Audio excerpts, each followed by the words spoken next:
Qué bonito. Gracias. Bueno, estamos en un miércoles cualquiera de noviembre del 2021, en este caso en el capítulo número 4 de Mis colegas amigos, en este caso un querido amigo, viejo amigo, no por lo viejo, sino por los años Por que el han tiempo, pasado, por el tiempo que hace por que el somos tiempo. amigos. Claro, Claudio Cecoli, guitarrista, compositor. Nos ha tocado vivir con Claudio una experiencia, creo, fundacional para los dos, porque somos parte de la protohistoria de la EMPA, digamos. Cuando la EMPA estaba los dinosaurios, nosotros ya andábamos caminando por Avellaneda en búsqueda de aprender música, y ahí nos Justo en conocimos. justo en el momento que cayó el meteorito que extinguió los dinosaurios, arrancaba la EMPA. Claudio fue de la primera camada de alumnos que tuvo la EMPA, que fue el año que se abrió, en 1986, y yo ingresé al año siguiente, en 1987, hasta que después, bueno, los dos somos egresados de la EMPA, de aquellos momentos iniciáticos, con todo lo bueno y todo lo malo que pudo haber tenido ese momento, que era una experimentación absoluta de las cuales nosotros fuimos los ratoncitos de esa experimentación, porque prácticamente no había programas, prácticamente no había nada, sino que fue hecho todo sobre la marcha. Si uno ve la historia de la escuela hoy en día, con la organización que tiene, los cuadernillos, la cantidad de profesores, las especializaciones que se abrieron y todo, y lo compara con aquello, era la nada misma, y nosotros estábamos en la nada misma, ¿no? Nadando en esa nada, sí, sí, en un pasillo de un edificio frente a la plaza, frente a la plaza. Totalmente, claro, totalmente, hasta que después se abre a mediados del 87 la, la- la sede de Italia, digamos, de Italia 36, que ahí estuvimos como alumnos, y después yo empecé a dar clases ahí en el 91, es decir, un año después de egresar yo ya estaba dando clases. Y con Claudio nos une un proyecto que él me llama en su momento, que era un dúo que él tenía con otro compañero nuestro, Gustavo Jun, clarinetista, saxofonista, compositor, arreglador, que le habían llamado Trama, y que en un momento buscaron un bajista, y bueno, aparecí yo como bajista. Entonces estaría bueno que contaras, Claudio, un poco cómo es el germen de Trama, de dónde sale, a partir de qué inquietudes tuyas artísticas, musicales, guitarrísticas. Mirá, bueno, como siempre, yo creo que es bastante difuso saber por qué uno hace las cosas. Yo la verdad que aún hoy, cada vez tengo menos certezas con respecto a casi todo. O sea, cada vez tengo más dudas que certezas. Voy creciendo en ese aspecto. Bien. Y en ese momento a mí me surgió la cuestión de tocar con algún viento y yo venía de haber hecho una experiencia de unos arreglos yo trabajaba en ese momento en una editorial que se llamaba Editorial Guadalupe y en la cual estaba como encargado de hacer las bandas de audiovisuales, ¿no? Que en ese Ujú. momento no eran videos, después sí hubo videos también, pero en ese momento era como pasar fotos fijas, diapositivas y la banda sonora. Yo era como el encargado de esas bandas sonoras y uno de los encargos que me hicieron en ese editorial, que era católica, fue hacer un disco de música navideña. Ujú. Para ese disco, bueno, primero convoqué otro saxofonista y después finalmente con ese no pudo ser, y lo convoqué a Gustavo Cámara, que fue con el primero con el que nace la idea de trama, de armar trama.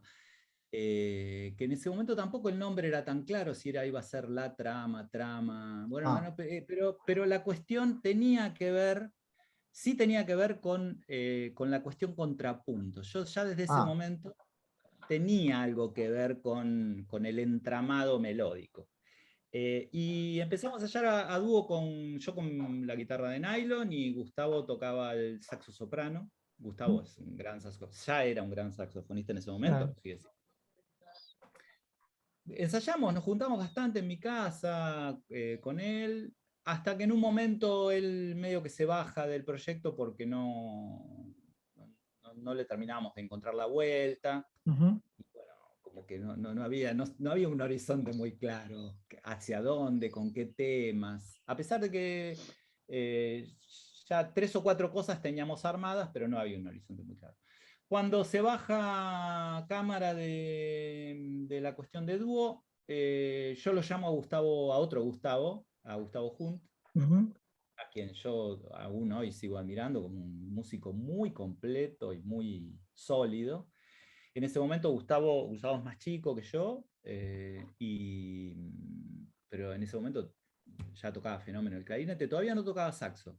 Él estaba solo dedicado al clarinete en ese momento. En esa época tocaba en Convergencia, Gustavo, ¿no? Si no me equivoco. Claro, ya tocaba en Claro, Convergencia. claro, ya tocaba con Patricio Villarejo y toda esa gente. Con Patricio, sí. Yo no me acuerdo los nombres de todos, Mm. pero bueno, sí Patricio y después más tarde también estuvo Diego Suárez en Ah, Convergencia, pero en realidad había otros flautistas antes. Pero bueno, un guitarrista que se llamaba Rabuñal, después estuvo Loli Lucero, Loli el Lucero. puntano, estuvo en el proyecto, sí, un grupo bárbaro. Ujú. Convergencia era un grupo bárbaro. Yo hice cambios en Convergencia en un Ah, momento, mira. eh, porque cuando vos te fuiste de Trama, Ajá. hubo todo un periodo de gris donde queríamos buscar otro contrabajista o bajista para el grupo y nos Ah, costó bastante. Ensayamos con un par, pero en un momento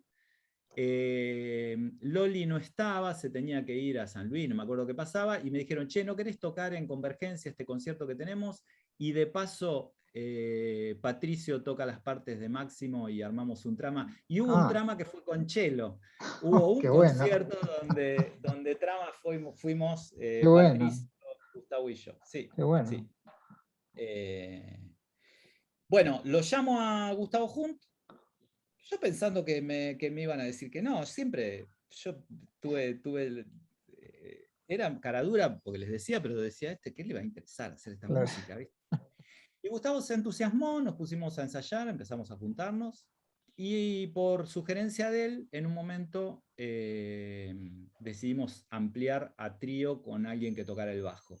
Y a él se le ocurrió llamarte a vos, yo también le decía. Éramos compañeros con Gustavo. Claro, Claro, claro. Yo estaba un año antes, pero Gustavo iban juntos. claro. Em, yo le decía, pero ¿te parece que le va a interesar? Porque vos ya, eso yo sí me acuerdo, que ya en ese momento estabas muy Sí, laburando, tocando, o sea, laburando con el bajo. sí, sí. Incluso más que ahora, seguramente, ¿no? Mucho más. En ese momento Mucho había más. mucho más trabajo, sí, Sí, sí, mucho más. sí, sí. Eh, bueno, y ahí fue que empezó, ese fue el germen de Trama. Y todavía hoy yo me acuerdo con mucho cariño esas juntadas ahí en el departamento de Cochabamba, esas grandes charlas, porque aparte se daba un caso muy particular que Gustavo era muy impuntual para los ensayos, y yo me acuerdo que nosotros nos quedamos charlando muchas horas de cuestiones de otro tipo, de música, de la La vida vida. sentimental de cada uno de nosotros. Sí. Eso me acuerdo, que a veces ensayábamos ahí, a veces ensayábamos en donde vivía Gustavo, ahí en Ollantaytambo, ¿no? Nos Tambo a una cuadra de donde yo vivía antes. A una cuadra de tu casa. Porque en un Claro, momento eso fue buenísimo, que éramos vecinos, claro, vivíamos a 4 cuadras todos, claro, en un claro. radio de 4 cuadras vivíamos los tres. Sí. Eh, Después, ¿cómo es que empieza a surgir el repertorio de Trama? La verdad que para mí todavía hoy es una incógnita por qué las cosas van en cierta dirección. Pero sí, como te contaba por ahí antes en la charla previa, yo venía de preparar, antes de entrar a la EMPA, yo había dado todo el examen de ingreso para entrar a la UCA de composición. Ujú. Que en realidad yo me había entusiasmado con composición por una cosa un poco tangencial, que es que en un curso que había hecho de medio comunicación, a mí me gusta mucho sacar fotos, había hecho un curso de comunicación grupal, y en ese curso de comunicación grupal tenía una mujer que era compañera mía, bastante más grande que yo, cuya hija estaba estudiando en la UCA composición. Ah, No sé, porque me pareció que estaba bueno, qué sé yo, y dije, bueno, voy a hacer el ingreso a la UCA.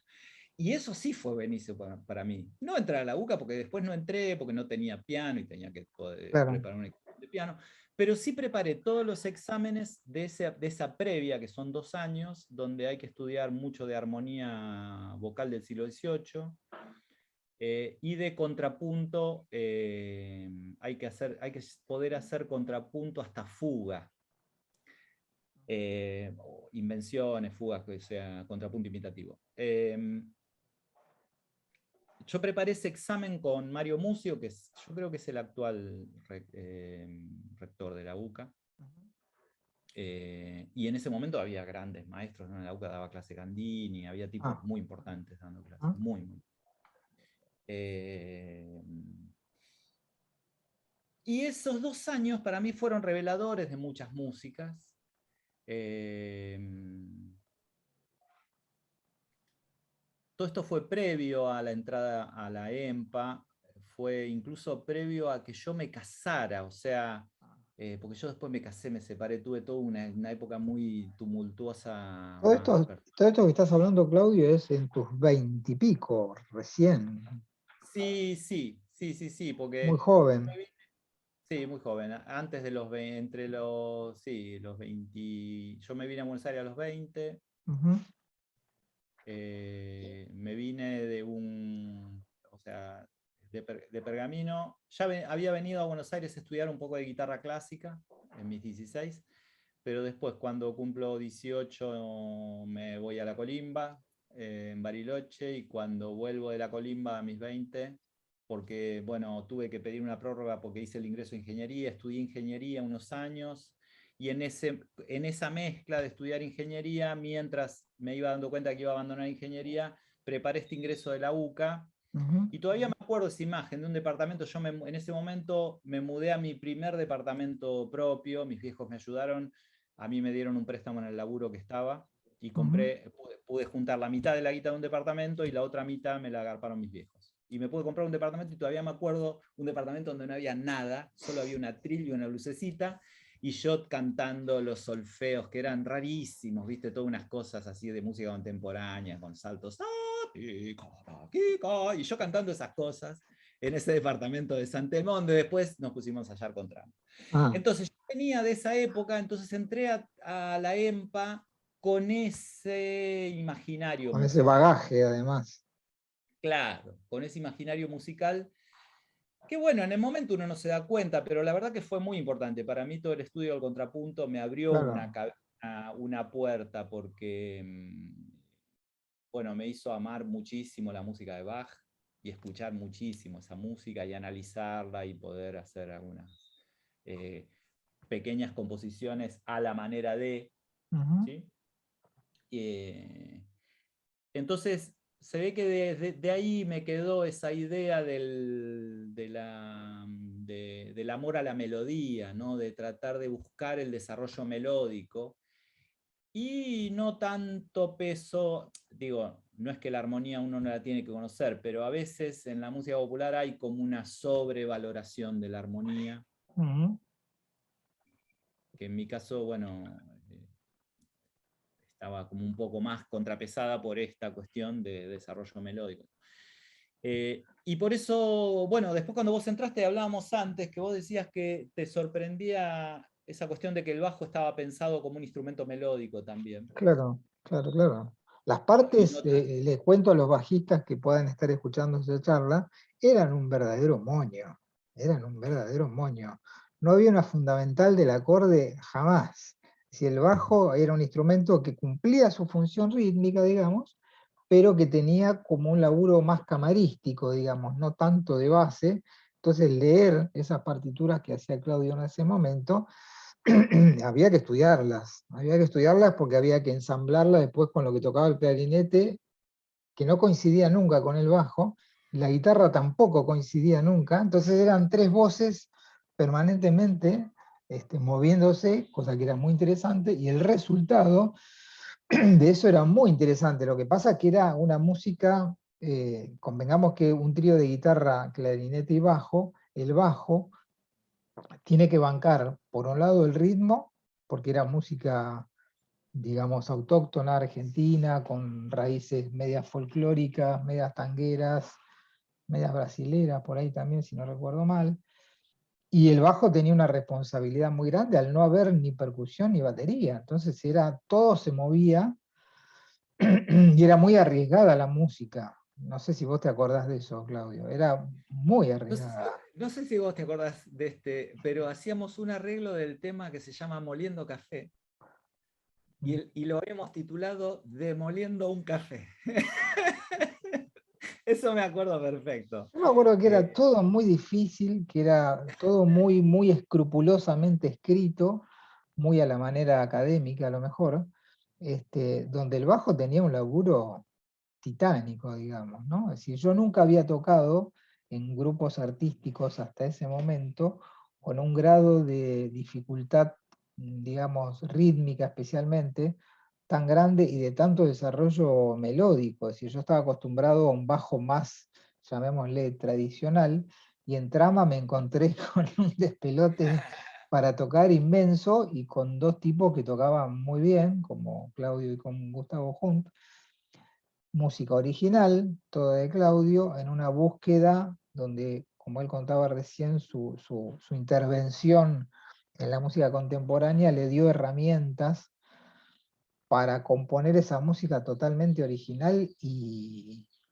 muy interesante desde el punto de vista creativa. Y en la charla anterior previa hablábamos con Claudio justamente de que en esa época, estamos hablando de finales de los 80, había una gran cantidad de gente en el mismo camino nuestro, digamos.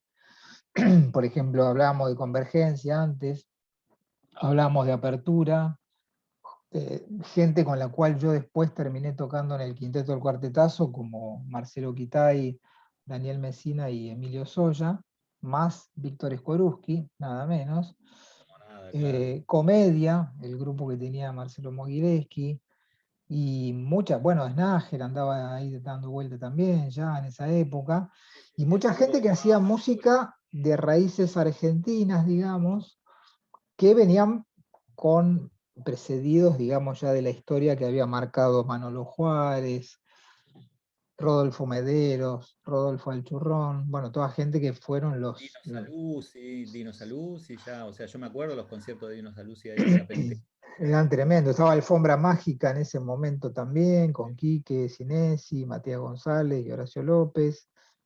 Había toda una movida de gente que hacía una música así media experimental, con raíces argentinas básicamente, de los cuales los que nombré antes son como los prehistóricos. Quizás el más prehistórico de todos esos puede ser Waldo de los Ríos, ¿no? Si no me equivoco, Eduardo Sí, Lagos. sí, Eduardo Lagos, sí, Fueron sí, como sí. los primeros tipos que le metieron Bueno, y mano. hay algunos tipos más perdidos, como Remo Pignoni, o tipos que en realidad por ahí, si bien uno no los puede inscribir en esto, tienen que ver con esto, qué sé yo. Bueno, el otro día se murió Agustín Gómez, el guitarrista de Los Andariegos. Los Ujú. Andariegos fueron un grupo que para mí fue revelador. Hay un disco de ellos donde tocan Alfonsina y el Mar, Valderrama y creo que La Arenosa, si no me acuerdo mal, y no tocan nunca la melodía en la segunda vuelta. O sea, la Ah, primera vuelta tocan la canción y en la segunda vuelta cada uno zapa sobre una estrofa. O sea, zapa la quena, zapa el charango, zapa la guitarra.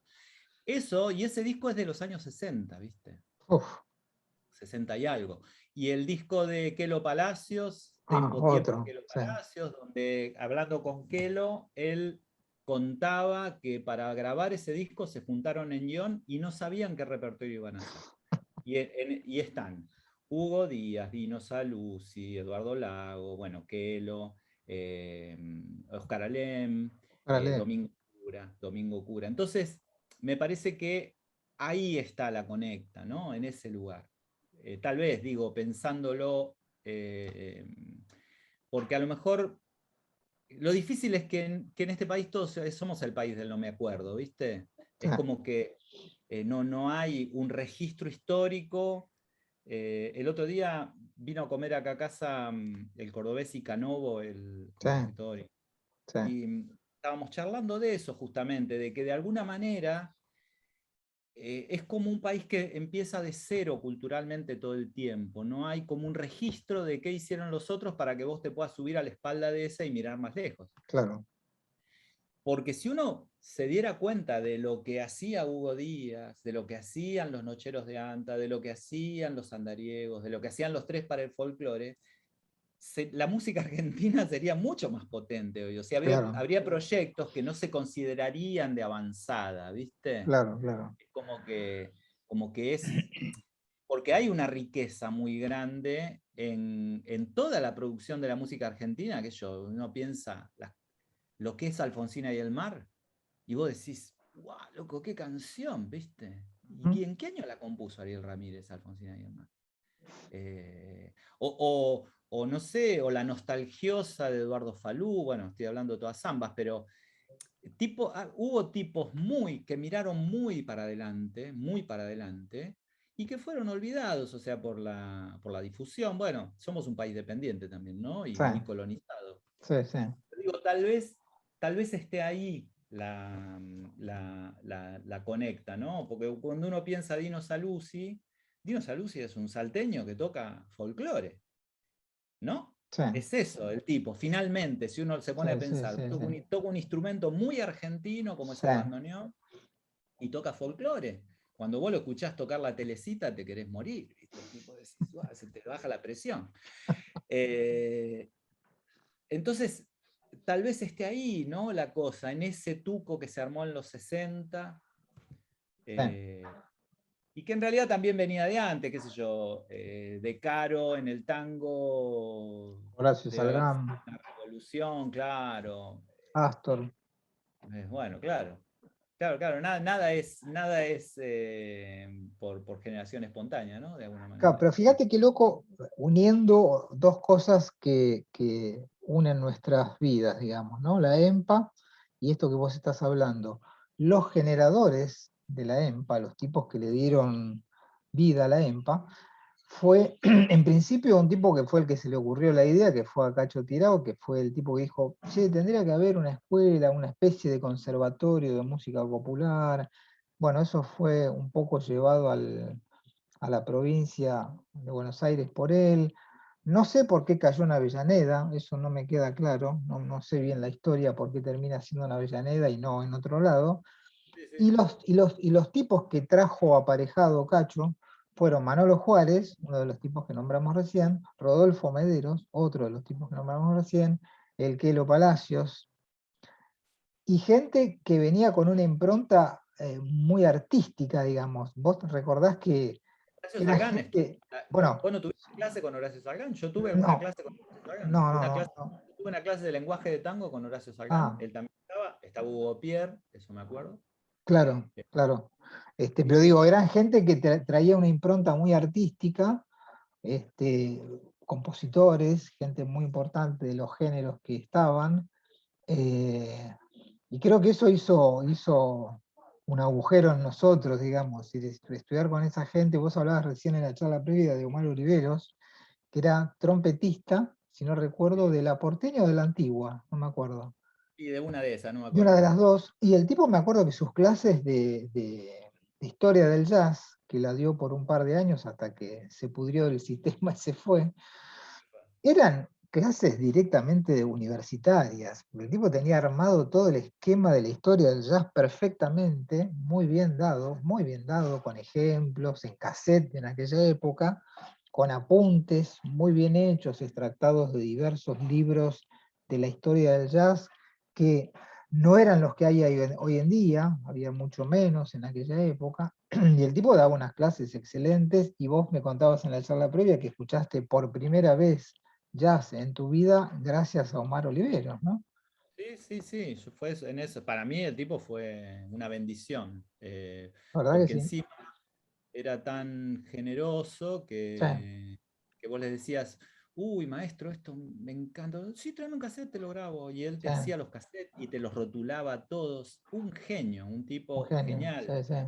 eh, que para mí fue muy importante. Yo no, jamás había escuchado jazz hasta ese momento. O sea, o habría escuchado de así algún disco de swing, ¿viste? De Benny Goodman en la radio, pero no Claro. era, no tenía que ver con eso mi cultura musical, o sea, mis viejos, nada que ver con la música, pero mi vieja se ponía los sábados a la mañana a pasar al ilustrador y ponía los grandes del folclore, ¿viste? En el Wingo, qué sé yo escuchaba eso. O bueno, había tenido, como te contaba antes también, conocía bastante de rock sinfónico, mucho, mucho. Conocía cosas que incluso después me sorprendió haberlas conocido, porque en realidad había un flaco de allá de Pergamino, del cual mis hermanas eran amigas, y el hermano de este flaco tenía una discoteca gigante donde yo pude escuchar grupos que eran bastante insólitos para ese momento, como Premiata Fornería Marconi, Emerson Lake Palmer, Focus, grupos que no estaban en el radar del general, ¿viste? Bueno, y ni hablar de toda la discografía de Crimson, Yes, Genesis. De esos grupos sí yo había escuchado bastante. Había que ser Pero bastante especial para escuchar esa música también, ¿no? No era para cualquiera.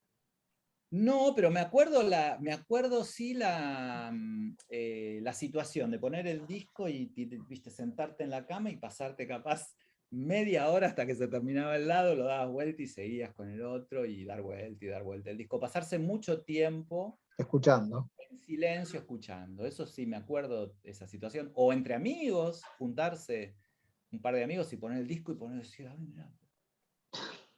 Esa situación, viste, así. Qué bueno. Me acuerdo mucho de eso, sí. Sí, Claudio, estaría bueno que contaras alguna anécdota de tus comienzos como guitarrista en Pergamino, que me contaste algunas situaciones bastante características. ¿Cómo fueron esos comienzos de guitarrista? Cuando éramos chicos, mis hermanas, yo tengo dos hermanas mayores y una más chica. Mi hermana más chica tiene muchos años de diferencia conmigo, tiene 13 años de diferencia. Pero Ujú. con mis hermanas mayores, en ese momento, así como ahora lo mandás al pibe a estudiar inglés y computación, en ese momento te mandaban a estudiar piano o guitarra. Claro. Y en todas las casas había un piano de madera y había alguna guitarrita. Entonces, a mí me mandaron a estudiar guitarra, a mis hermanas el piano, porque se ve que la guitarra es más masculina y el piano es más femenino, me mandaron así. Vaya uno a saber, ¿no? Sí, vayan a saber.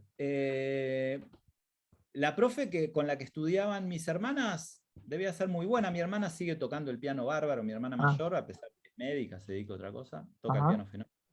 ah, Y a mí me mandaron a estudiar guitarra, primero con un profesor que fue un animal, así me puso, viste, la primer clase me puso una cosa adelante y me dijo, bueno, fíjate si podés leer, que yo era un nene, no entendía nada, fue un desastre. Fui a una clase y le dije a mi vieja, no, pero este tipo está loco, qué sé yo.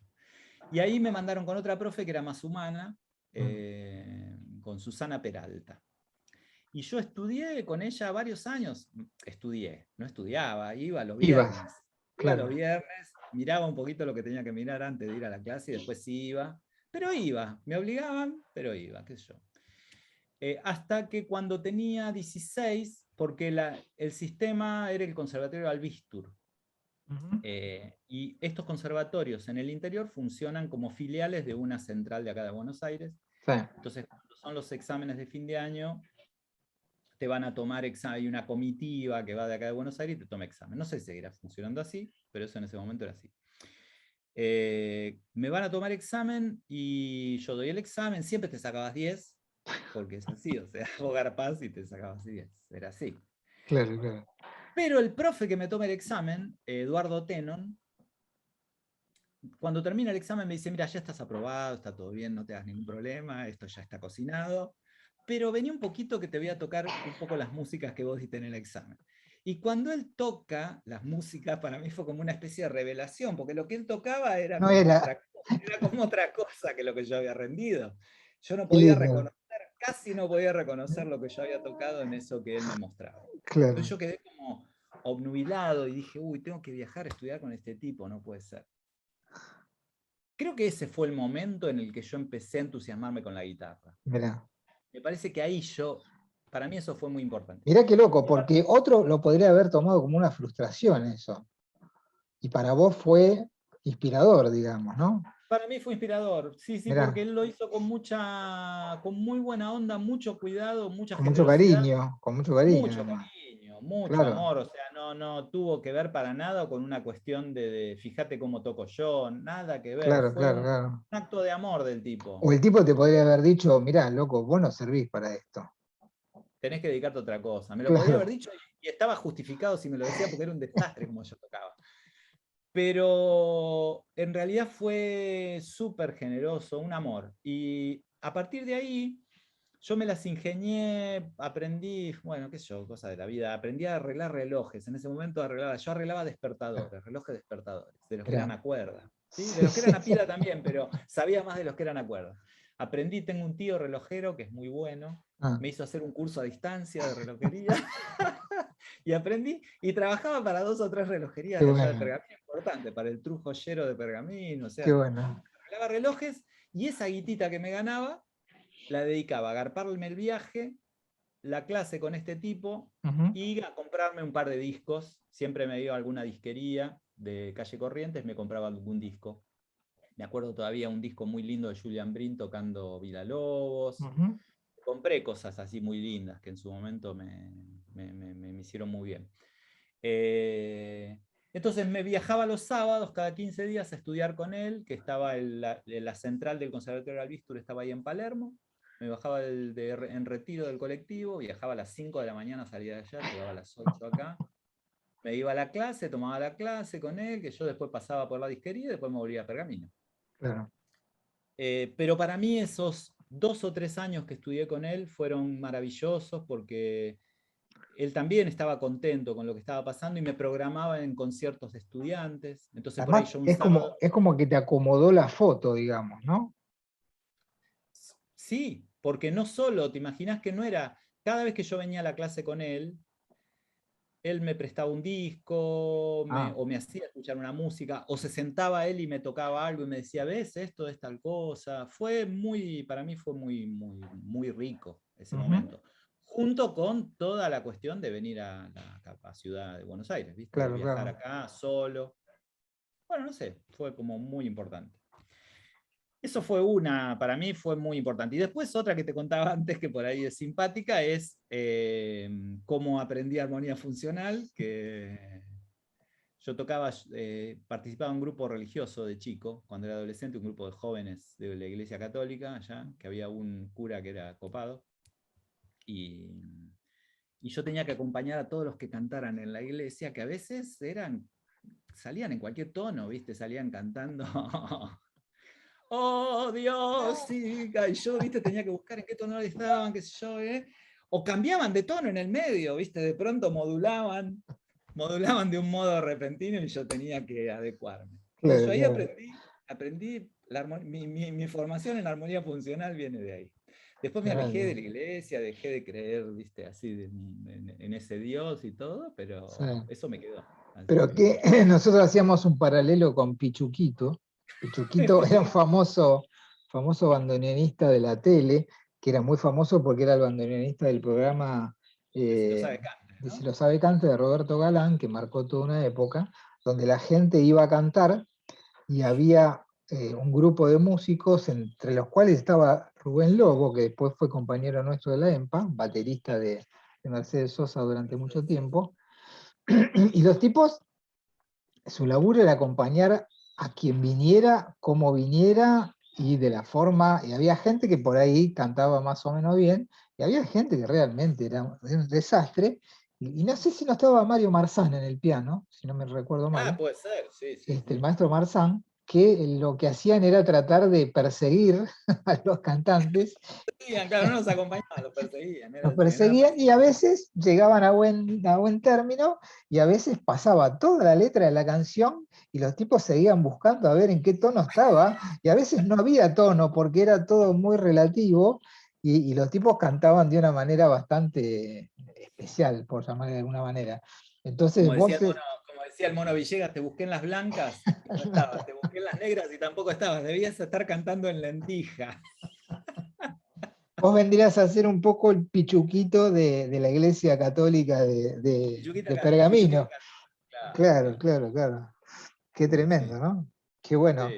Che, volvamos a trama un poco para recordar que tocamos mucho. Yo recuerdo que tocamos unas cuantas veces, que no Sí. llegamos a grabar con ese trío, no sé por qué circunstancia de la vida. Yo me acuerdo de haber grabado después con ustedes un tema, cuando ya estaba Marcelo Bruno en el piano, Claro, en el como primer disco invitado.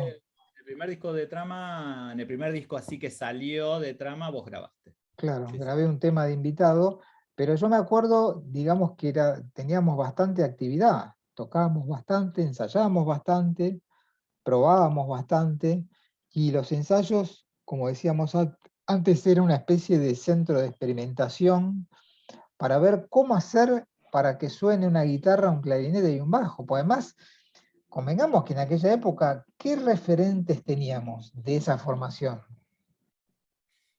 No, no. Yo no recuerdo alguna Sí. formación de ese tipo. No, pero también me parece que en ese aspecto sí tiene que ver, y puede haber tenido que ver la EMPA, al menos cuando yo hice la carrera de jazz, y vos también, ¿no? Sí, no había otra en esa época. Para abajo, Ah, ¿no? claro. No, guitarra sí, pero Sí. había como una gran insistencia, y eso sí me acuerdo también de las clases de Oliveros, de cómo pensar en los músicos y su voz. Ah, O sea, la impronta de cada músico, o sea, que en realidad cada saxofonista tenía un sonido particular y un sí. lenguaje particular, cada pianista tenía un sonido y un lenguaje, o sea, que eso tal vez sí haya sido germen de la EMPA, de decir, bueno, no existe un grupo así, bueno, está bien, es esto, es lo que hay que hacer, Armémoslo. Claro, armémoslo, claro, busquemos por ahí nuestra voz. claro. Eh, y yo ahora, pensándolo, te contaba de mi nuevo proyecto, Orégano, y Sí, es el mismo grupo, ¿no? Es contrabajo, guitarra y flauta, no hay clarinete, claro, claro. pero es ese mismo formato. Mirá qué loco, recién ahora lo estoy pensando. Pero En realidad, 34 años después. claro, Pasó un una, tiempo. pasó un tiempito, pasó un tiempito. Y bueno, pero seguimos buscando nuestra voz, no Está está mal. buenísimo. Y es muy original el nombre, orégano, porque vos me decías que está como referenciado en Oregon, que es un famoso grupo de los 70, 80, que su líder era Ralph Towner, guitarrista, pianista, compositor, en el cual tocaban Colin Walcott en percusión, Glenn Moore en contrabajo y Paul McCandless en oboe. Oboe y saxo soprano. Claro, una formación también bastante atípica para la época, ¿no? Sí, sí, Y sí, se sí. llama Orégano en, Es en como un homenaje. homenaje. Sí, es como un homenaje criollo a Claro. Oregon, que para nosotros fue un grupo, para los tres en realidad, a los tres nos gusta mucho Ujú, esa impronta musical y nos marcó bastante. ujú. Y también Towner para mí es un faro, es un tipo Tremendo. es un tipo que armó como un camino de la guitarra clásica en la música improvisada. Tengo otros faros también brasileños, Rafael Ravelo, o sea, para mí hay tipos así Mm, que es. Pero bueno, Tauner, la verdad que yo lo admiro mucho. Lo admiro mucho. ujú. Después de que yo me voy de Trama, no buscan un bajista, o buscaron un bajista y no encontraron, y incorporaron un pianista. Era difícil encontrar a alguien que se quisiera meter en ese berenjenal. Claro. Entonces, buscamos bajistas y probamos a varios, porque era raro, porque Ah, probar un bajista, nosotros aparte que vos decís, vas a probar un músico, ¿qué le ofreces? No teníamos claro. nada para ofrecerle. Entonces, vamos a hacer una prueba. ¿Y para qué? Y para ver si suena la música. ¿Y después qué me vas a dar si suena la música? O sea, era Ah. raro, Y bueno. además los Pero, moños que eran eso, ¿viste? No, no era música, no claro, era un cifrado. sí, sí. Bueno, y probamos, ensayamos así con algún contrabajista, eso, y en un momento hasta hubo un intercambio con el grupo de Gustavo, con Convergencia, donde Patricio Villarejo hizo un concierto como con el cello, Ujú, era cello, guitarra y clarinete, y yo toqué la guitarra en Convergencia, un concierto donde no podía Loli Lucero. ajá, Eh, y después de eso, optamos por buscar un pianista y también un compañero de Gustavo, que era compañero tuyo y de Gustavo, que es Marcelo Bruno. Marcelo Bruno. Mm, Con el cual tocamos, sí, varios años. El último disco de Trama es del 97, seguimos tocando hasta el 2000 más o menos. ujú. Eh, con lo cual fueron más de 10 años, casi 12, 13 años. Es un montón de tiempo. Sí, un montón, y era también, bueno, tenía el mismo espíritu. Nos juntábamos a ensayar en la casa de Marcelo, ahí en Caballito, que él tenía su piano ahí. Nos juntábamos a ensayar los sábados. Y era un gran laboratorio, como te contaba antes, por ahí nos podíamos pasar toda una tarde con un segmento de 8 compases para ver qué textura conseguir, a ver si yo toco tal cosa, a ver si yo te hago tal intervalo, a ver si hago esta rítmica, a ver si hago este ostinato sobre este pedal. Era como una búsqueda linda donde yo creo que eso es lo lindo de los grupos, ¿no? Que es algo que por más que se junten 5 genios, si no arman un grupo y si no ensayan esa cuestión Sí, de no pasa conocerlo al nada. otro, no pasa nada. Y en general después nos quedamos a morfar y charlamos, nos tomamos un vino, qué sé yo.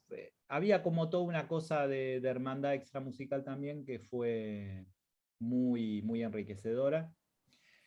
Y bueno, y es más, yo todavía hoy escucho algunas de las cosas del grupo y no entiendo muy bien cómo llegamos a esa música, porque también eso es lo bueno, ¿no? Como lo inexplicable de por qué llegamos a tocar esto así. Eh, Teníamos, aparte, en ese momento había algunos canales de difusión lindas, en la que era radio municipal en ese momento, tenían seguidos un programa Manolo Juárez, tenía un programa después Eduardo Lagos, Ujú. uno que llamaba Las corcheas no son negras, y después creo que había un programa más de jazz, y nos programaban en eso. Nosotros teníamos un demo, todavía no teníamos ni siquiera los discos grabados, Ah, y Lagos nos hizo para uno de nuestros discos un texto muy mirá, lindo, muy lindo. A él le gustaba mucho Trama. Es más, yo gané una mención de un premio nacional con uno de los temas de Trama, grabado por Trama, y el jurado después yo me enteré que había sido Lagos. mirá, Y esos son anónimos esos premios, ¿no? O sea, claro, vos presentás claro, con claro. un seudónimo y él había sido jurado de ese año. Yo después me hice más cercano de él, fui muchas veces a la casa, Ujú. charlábamos mucho con Lagos. Yo lo quería mucho, me pareció un tipo, me parece uno de los tipos que es como la vanguardia del futuro, como decían la otra vez de alguien, ¿no? Si no recuerdo mal, Lagos tenía una profesión, Sí, era sí, sí, sí, dentista, Lagos, ¿no? oftalmólogo, Ah, oftalmólogo, claro. oftalmólogo. El que era dentista es Había Casalla, ¿no era? Emilio. No, yo estoy pensando en Emilio. ¿Cómo se llama Emilio, el pianista de tango? Emilio de la De Peña. la Peña. De la Peña también tenía otra profesión, no me acuerdo qué era, pero Lagos era oftalmólogo, estoy casi seguro que era Ah, oftalmólogo. bien. Sí, laburaba de eso y laburaba de eso. Eh, bueno, en esos años yo compartí un concierto con Lagos también, un concierto donde estaba Osvaldo Burucá, que la acompañaba a Lina Avellaneda. Ujú. Yo toqué solo algunas cositas, estaba Eduardo Lagos. No sé, esas cosas así, tuve bastante cercanía con el tipo. Eh, y otro, una cosa muy simpática pasó una vez, yo te contaba antes de los conciertos estos Mar del Jazz, que Sí, organizaba Walter Thiers Walter acá en Buenos Thiers. Aires, Sí, sí. que él nos programó bastante, él porque gustaba también lo que hacíamos. Y nos mandó un disco una vez la viuda de Remo Pignoni. Mm. A nosotros nos sorprendió porque en el hall del teatro nos dicen esto se lo manda a la mujer de Remo Pignoni, pero a nosotros, ¿viste? Nosotros somos unos toquetes, ¿viste? Sí, sí, sí, porque quiere que lo tengan. Pero está segura, no será para otro grupo, ¿viste? Para otro músico. No, no, no, no, no, a ustedes. Nos mandó un disco la mujer de Remo Pignoni, que es un gran pianista santafesino creo que es Pignoni, que también un tipo muy moderno y muy de avanzada. Y yo después toqué muchos años con Sarva también, Ah, que falleció hace unos meses, sí, sí, sí. que también un tipo con una mirada desde la música litoraleña, con una mirada muy para adelante, ¿no? Ujú. Eh, Así que sí, qué sé yo, Trama todavía hoy es algo que es un recuerdo cálido y lindo. Muy lindo. Sí, sí, Sí. sí. Estaría bueno también charlar, Claudio, de tu carrera como guitarrista solista, digamos. Claudio se especializó con los años en guitarra de 8 cuerdas. Contá un poco esa historia porque has grabado bastante con eso, ¿no? Sí, también, bueno, como te contaba antes, fue medio fortuito. A mí me dejó cuando en el 2000 se licúa Trama. Yo me quedé como huérfano de un proyecto que me gustaba mucho, de la posibilidad de tocar con Marcelo y Gustavo. Con Gustavo seguí tocando muchos años, con Marcelo no, porque él medio que también dejó un poco de tocar, ¿no? Ujú. Pero con Gustavo seguimos tocando bastante, yo lo convoqué todo lo que pude para mis proyectos, porque es un tipo que me encanta cómo toca. Sí. Siempre que pudiéramos, aprovechaba y lo convocaba. Pero a partir de ahí, bueno, de alguna manera dije, bueno, tengo todo este material, porque había un disco nuevo de Trama que no llegamos a grabar. Ujú. Teníamos todo el material ensayado y no lo llegamos a grabar. Entonces, lo que hice fue reconvertir un poco mi proyecto y empecé a pensar en una clave más solista y en grabar con mi nombre, invitando gente. Ujú. Yo lo que pasa es que tenía bastante reticencia a la guitarra solista, siendo que después con la vuelta de la vida terminé tocando bastante solo, Sí. pero le tenía reticencia porque yo me fui un poco resentido del ámbito de la música clásica, ¿viste? Porque es muy cruel, es como que... Sí. y la guitarra clásica en particular, por ahí los otros instrumentos capaz que son más relajados, pero la guitarra clásica en particular hay mucha cosa de competencia descarnada, ¿viste? Sí. Si no sos perfecto, sos un salame. Tenés que tocar la versión como la versión que hace tal, porque si no Claro. sos un salame. Tenés que ser un virtuoso porque si no sos un salame. O sea, no hay un énfasis en la música tanto, sino en esa cosa. Además, me parece además otra cosa, te meto también un tema ahí que en general me parece que dentro del sistema académico, el tipo que compone no está muy bien visto, digamos, ¿no? Es decir, es como que la música ya fue escrita y si vos tenés tus propias ideas, ¿a quién le interesan tus ideas? Yo recuerdo con mucha tristeza una reunión, eh, volvamos para atrás un poco, de la EMPA. Yo di durante muchos años, además de bajo FOBA, digamos, bajo formación básica, durante muchos años di bajo tango, que sigo dando en la Marechal, ¿no? Bajo tango, ¿no?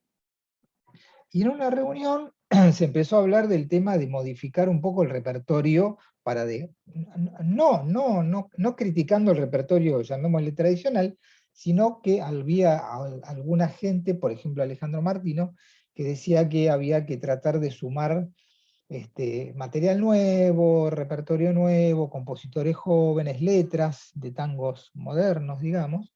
Él era un poco el promotor de eso, también Gaby Pastor decía un poco lo mismo. Y en un momento de la reunión, un profesor dijo, muchachos, así directamente, no se preocupen, la música ya fue escrita.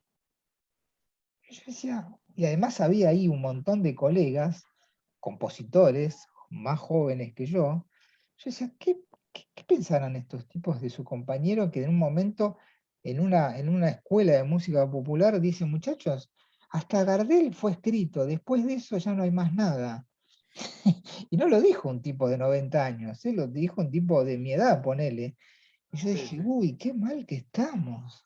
Entonces, no sé si hay algo también en el ambiente académico guitarrístico con la gente que interpreta, como hay muchos muy buenos guitarristas, y casos como el tuyo, que son tipos que interpretan muy bien y además tienen ideas propias. Mirá, y bueno, que sí, el conservatorio, de alguna manera, la idea del conservatorio es eso, ¿no? Es conservar lo que ya está.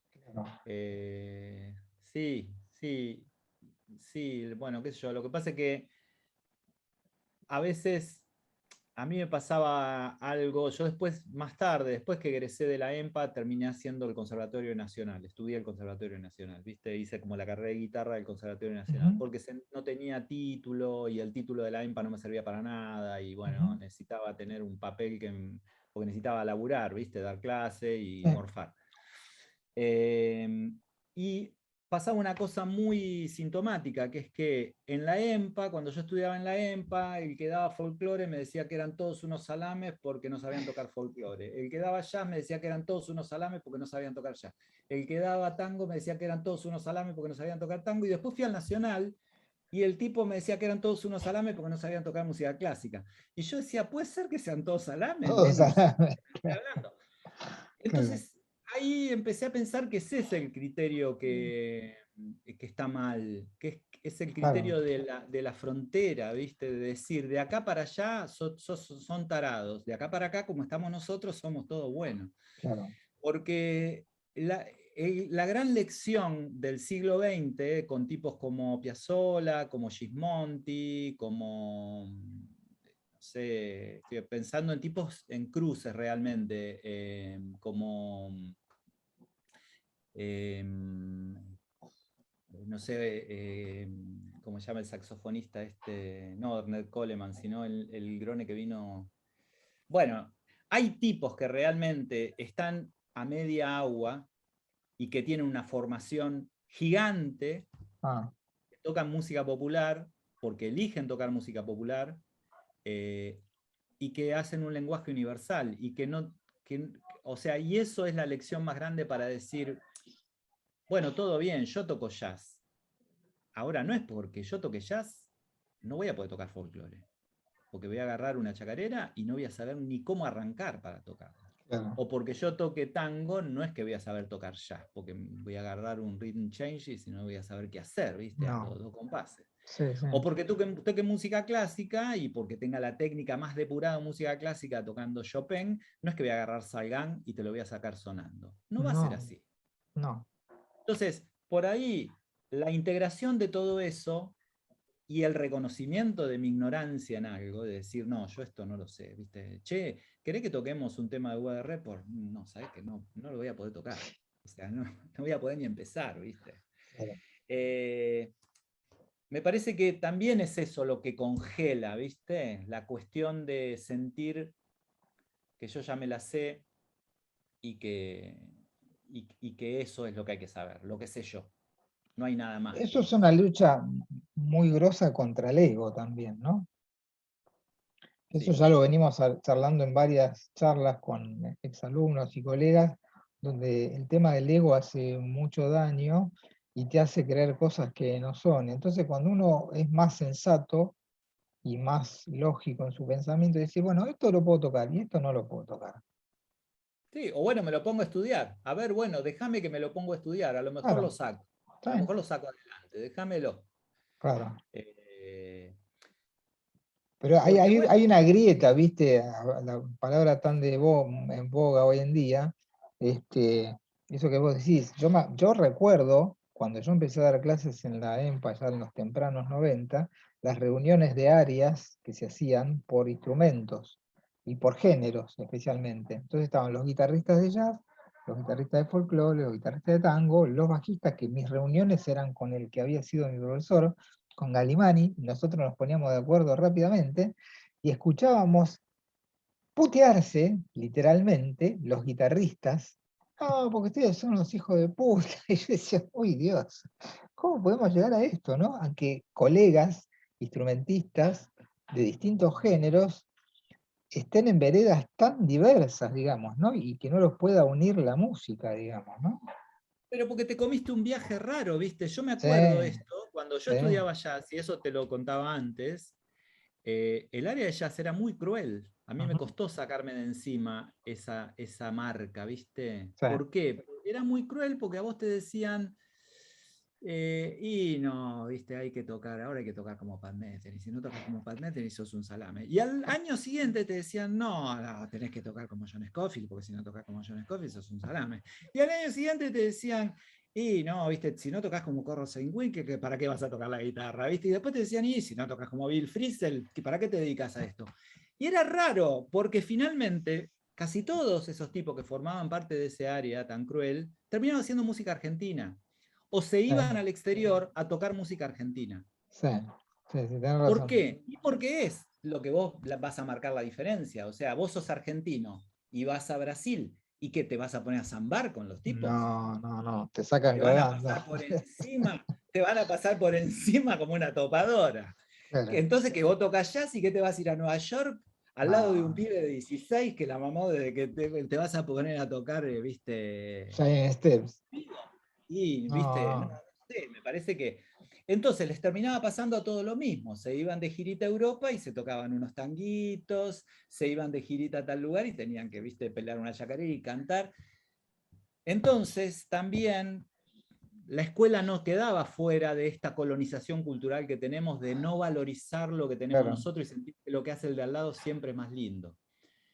Eso yo creo, y en eso creo que la escuela está mejor, me parece que está Sí. mejor, pero tampoco hubo una reflexión tan seria sobre eso, donde hasta qué punto estamos colonizados, Ujú. hasta qué punto sentimos que lo que hacemos nosotros, viste, y es más o menos, qué sé yo, viste, pero no, pero lo que toca, viste, no viste lo que toca Sibuca, y eso sí, viste, Claro. que eso es como que todo el tiempo estamos mirando eso. Sí, sí. Bueno, mismo, Astor Piazzolla, hasta que no volvió de Europa, ¿viste? No fue Ovacionado. reconocido. Claro. No, Y de hecho, sigue pasando con muchos tipos. De hecho, Remo Pignoni, como te decía antes, un tipo claro. totalmente olvidado y buneado. Y qué sé yo. O bueno, o pasan cosas de pronto, como yo te decía antes, de músicos de jazz que sienten que pueden tocar cualquier cosa, entonces aparece un disco de músicos de jazz tocando zambas y que son una poronga, ¿viste? Y vos decís, no, querido, tenés que ponerte a estudiar para poder tocar la zamba, porque hay una cosa de la acentuación que no la vas a entender, ¿viste? Claro, Te va a claro, claro. matar eso. Claro, claro. Pero bueno, es como esa Bien. encrucijada cultural también, me parece. Y bueno, eso del ego, es verdad lo que vos decís también, ¿no? Si lográramos entre todos los músicos tener una cosa más de hermandad, de decir, Sí, qué bueno lo que sí, hace sí. esto, voy a ir a escucharlo porque la verdad que puedo aprender mucho. Y no, estamos todos pensando, viste, mira, le va mejor que a mí, la concha de la lora. Como que, Claro. eh, Sí, bueno, qué sí. sé yo, Es una pena. Es una como para pena. seguirse, sí, seguir. Bueno, Claudio, se nos terminó el tiempo. Y ni Este, habíamos empezado casi. fue lindo recordar trama en aquellas épocas primigenias de nuestro laburo musical, artístico, de un proyecto súper interesante y súper creativo y sin red, como yo siempre lo sentí.